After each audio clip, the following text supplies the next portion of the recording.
Point of டைம்ல என்ன நடந்திருக்கு அப்படின்னு பாத்தீங்கன்னா, அவங்களோட காதல் காம இச்சைக்கு யார் வந்து தடையா இருக்குதுன்னு பாத்தீங்கன்னா 3 பேரு. 1 2 குழந்தைங்க அப்புறம் ஹஸ்பண்ட். சோ இவங்க என்ன பிளான் பண்றாங்கன்னா 3 பேரையும் கொலை பண்றதுக்கு பிளான் பண்றாங்க. யாரு? அபிராமி. இவங்க 2 பேரோட தலைமையில தான் நடந்திருக்கும். என்ன பண்றாங்கன்னா எல்லாருக்குமே தூக்க மாத்திரை கலந்து கொடுக்குறாங்க குடிக்கிற பால்ல. யாராவது? குழந்தைக்கு, பையன் அஜய்க்கு, அதே சமயம் வந்து கார்த்திகா, அதுக்கப்புறம் அவங்களோட ஹஸ்பண்ட் விஜய்க்கு. இதுல என்னன்னா ஹஸ்பண்டுக்கு வந்து இந்த தூக்க மாத்திரை பெருசா அஃபெக்ட் ஆகல.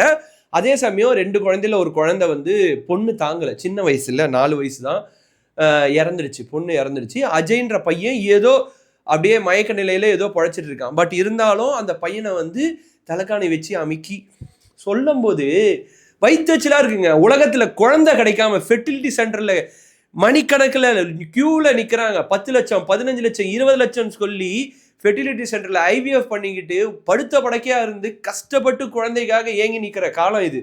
இதுல 2 அழகான பிஞ்சு உள்ளங்கள் கிடைச்சும் அதை வந்து கொடூரமான முறையில கொண்டு இருக்காங்க. என்னன்னா அப்பா விஜய் வந்து காலையில வழக்கம் போல எழுந்து போயிட்டாரு, வேலைக்கு போயிட்டாரு.